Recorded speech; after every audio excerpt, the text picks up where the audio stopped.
Alhamdulillah, in the name of Allah subhanahu wa ta'ala, the most gracious, the most merciful. Peace and blessings be upon our beloved Prophet Muhammad sallallahu alayhi wasallam. My beloved brothers and sisters, I want to begin by asking you a question that I know weighs heavily on the hearts of so many of you. Have you ever felt like you are calling a phone number that has been disconnected? You raise your hands to the heavens. You pour your heart out in the darkness of the night. You cry until your eyes are dry. You ask Allah for relief, for a job, for a spouse, for the healing of a loved one. But days pass, weeks pass, months pass, and nothing changes. The silence from the heavens feels deafening. You start to wonder, is my voice not reaching the throne? You start to whisper to yourself, maybe Allah is angry with me. Maybe I am not good enough. Maybe He has forgotten me. This feeling of rejection is one of the most painful emotions a believer can experience. It feels like you are knocking on a door that is bolted shut from the other side. You check your wudu, you check the time of the prayer, you face the qibla, you do everything right on the outside. But have you ever stopped to check if there is a silent barrier on the inside? Have you ever considered that the problem might not be with the reception, but with the transmission? We live in a world where we want instant gratification. We order food and track it on our phones. We send a message and expect a blue tick immediately. We bring this same mindset to our relationship with Allah. We treat dua like a vending machine. We put in the coin of prayer and expect the product of relief to drop instantly. And when it doesn't, we panic. We question the promise of Allah.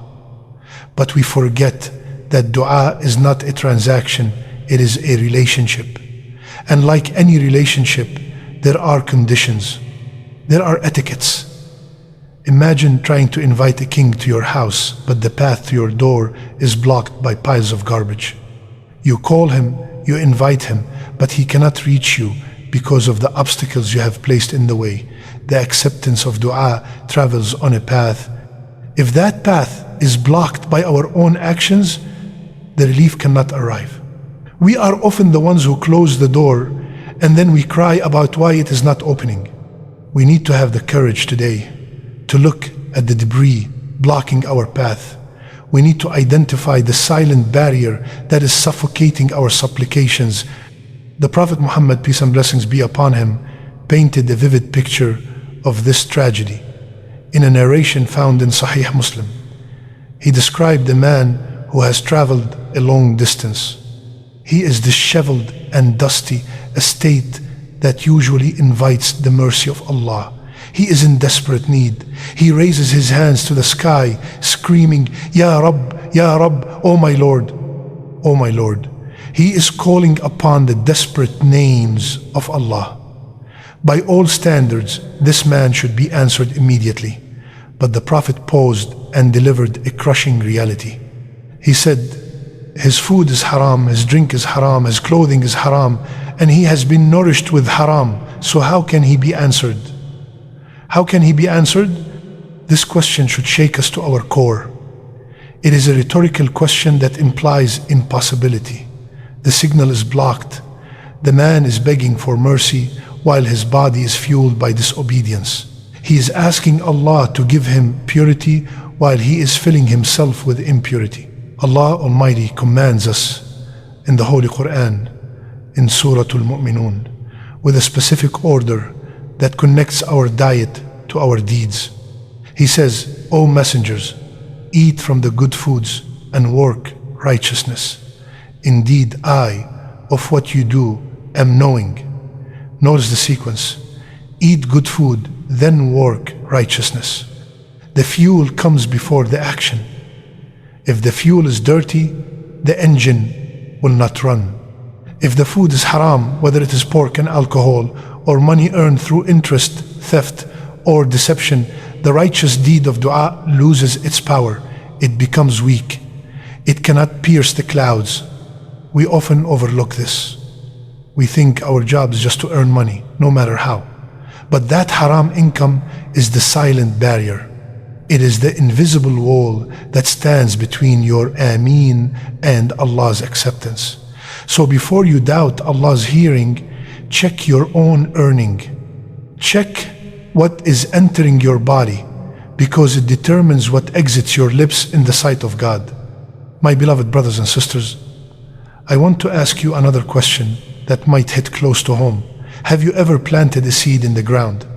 You dig the soil, you place the seed, you cover it, you water it, and then you wait. Do you come back the next morning and dig it up to see if it is growing? No. If you did that, you would kill it. You would destroy the process. You trust that something is happening in the dark. You trust that the roots are spreading even though you cannot see them. But when it comes to our dua, we are exactly like that impatient gardener. We plant the seed of our request today, and if we do not see the flower tomorrow, we get angry. We say, I prayed, but nothing happened. We say, Allah is not listening. This haste is a silent killer of our faith. It is a poison that seeps into our hearts and makes us doubt the wisdom of the master planner. We want the result now. We want the relief now. But we forget that Allah knows the best time for the flower to bloom. If He gave it to you in the winter, it would die. He's waiting for the spring of your soul. And before we move to the next reminder, I ask you kindly, if this touched your heart even a little, take a moment to like this video, subscribe to this channel, and write a comment below. Tell me where in the world you are listening from. My beloved brothers and sisters, we live in a world of instant downloads. We are used to getting what we want with a click. But spiritual growth is not a download. It is a journey. It is a process of becoming. Allah Almighty describes this flaw in our nature in Surah Al-Isra. He says, and man supplicates for evil as he supplicates for good, and man is ever hasty. Think about that. We are hasty. We rush. We panic. We ask for things that might actually destroy us if we got them today. We ask for a job that might lead us away from our deen. We ask for a spouse who might break our heart. But Allah, in His infinite mercy, holds back. He delays the answer, not to punish you, but to protect you.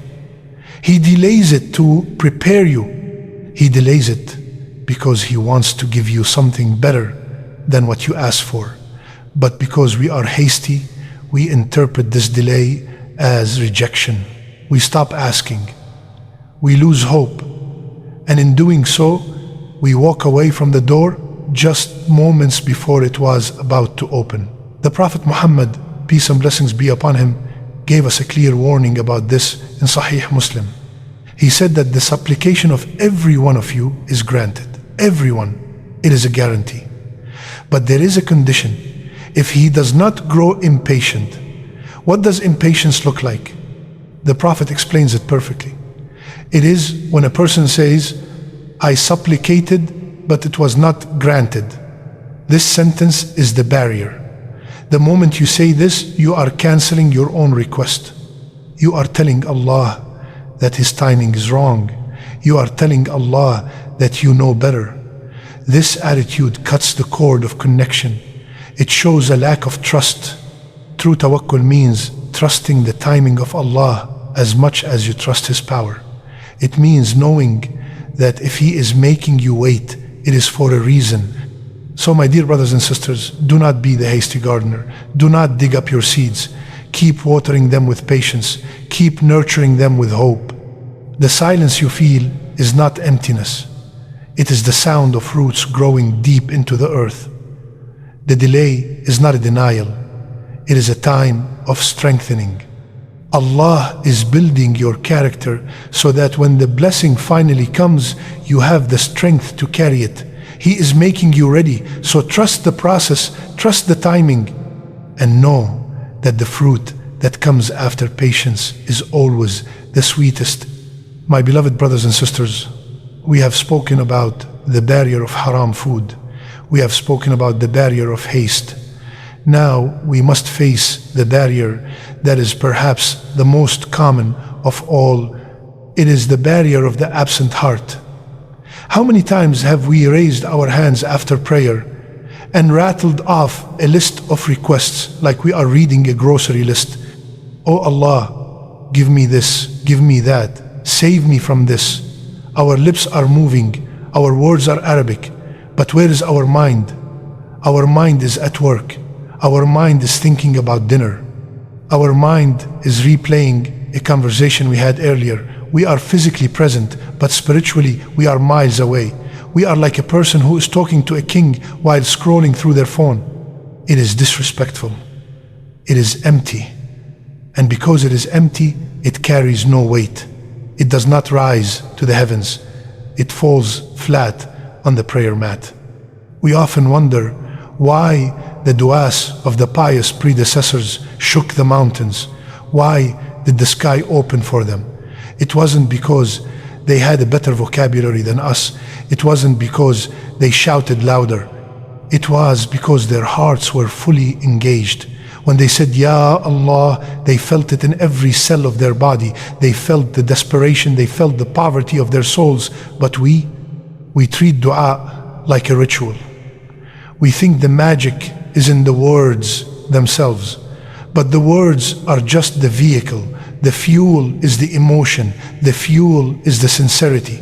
Allah does not look at your eloquence. He looks at your brokenness. He listens to the silent cry of your heart more than the loud cry of your tongue. If your heart is asleep, your dua is asleep. Allah Almighty commands us in Surah Al-Mu'minun to call upon Him with a specific quality. He says, so call upon Allah being sincere to Him in religion. Sincerity means purity. It means focus. It means stripping away everything else and standing naked before your Lord. It means knowing that He is the only one who can help you. It means being present in the moment. When you are distracted, you are essentially saying that your request is not that important. You are saying that checking your mental to-do list is more important than asking for Jannah. This lack of priority is a barrier. It tells Allah that you are not serious, and Allah does not respond to half-hearted calls. The Prophet Muhammad, peace and blessings be upon him, gave us a chilling reality check in Sunan al-Tirmidhi. He said, know that Allah does not answer a supplication from a distracted heart that is heedless. This word describes a heart that is careless, a heart that is playing, a heart that is not aware of who it is speaking to. Think about that. The Prophet is telling us clearly, if your heart is not in it, the answer is not coming. The connection is severed. You are dialing a number, but you are not speaking into the phone. So before you blame Allah for not answering, ask yourself, was I even there? Did I feel the weight of my request? Did I cry with my soul? If the answer is no, then do not be surprised by the silence. Wake up your heart first, and then the heavens will wake up for you. My beloved brothers and sisters, we have reached the end of this journey. We have looked in the mirror. We have seen the barriers we built with our own hands. We saw how haram income blocks the signal. We saw how our haste cancels the request. We saw how our distracted hearts make the words empty. But there is one final barrier that is the most dangerous of all. It is the barrier of despair. It is the whisper of shaitan that tells you to give up. He tells you that Allah has closed the door. He tells you that you are too sinful to be heard. But I want to tell you the truth today. I want to tell you about the Lord you worship. He is not a tyrant who ignores you. He is not a king who is too busy for you. He is Al-Mujib, the responsive. He is Al-Qarib, the near. He is closer to you than your own jugular vein. The silence you feel is not an absence of hearing. It is a presence of wisdom. We often think that an answered dua only looks one way. We think it means getting exactly what we asked for, exactly when we asked for it. But Allah is wiser than that. Imagine A child asking for a sharp knife because it is shiny. The parent refuses. Is the parent being cruel? No. The parent is being merciful. The parent is protecting the child. Allah does the same with us. Sometimes He withholds the wealth because He knows it would corrupt you. Sometimes He withholds the spouse because He knows they would break your iman. He answers you by saving you. He answers you by averting a calamity that was heading your way. Or perhaps He is doing something even more beautiful. He is storing your dua for the day of judgment. On that day, when you see the mountains of reward for the prayers that were not answered in this world, you will wish that none of your prayers had been answered here. You will wish they had all been saved for there. Allah Almighty gives us a hug in Surah Al-Baqarah. He says that, when my servants ask you concerning me, indeed I am near. I am near. He does not say, tell them I am near. He speaks directly. He cuts out the middleman. He says, I respond to the invocation of the supplicant. It is a promise. It is a divine guarantee. The response is there, but you must have certainty. You must have yaqeen. You must know that when you raise your hands, you are connecting to the treasury of the heavens. You must believe that the one who fed you in the womb of your mother will not starve you now. You must believe that the one who guided you to Islam will not abandon you in the darkness. The Prophet Muhammad, peace and blessings be upon him, described the generosity of our Lord in a way that should make us weep with shy gratitude. He said in Sunan Abu Dawood that your Lord is generous and shy. Shy. Can you imagine? Allah is shy. If His servant raises his hands to Him, He becomes shy to return them empty. This is the God we worship. He feels shy to let you leave without a gift. He might not give you the specific gift you asked for, but He will never let you leave empty-handed. He will fill your hands with peace. He will fill your hands with forgiveness. He will fill your hands with something better. So do not put your hands down. Do not walk away from the door. Fix your income. Slow down your heart. Focus your mind. And then knock again. And again. And again. Because the door only opens for the one who refuses to leave. O Allah, we ask You to remove every barrier between us and Your mercy. O Allah, purify our sustenance from everything that displeases You. O Allah, grant us hearts that are present and eyes that weep from Your fear. O Allah, do not leave our hands empty. We have no one but You. We have no door but Your door. Answer our prayers in the way You know is best for us, and grant us the patience to trust Your beautiful timing. Ameen.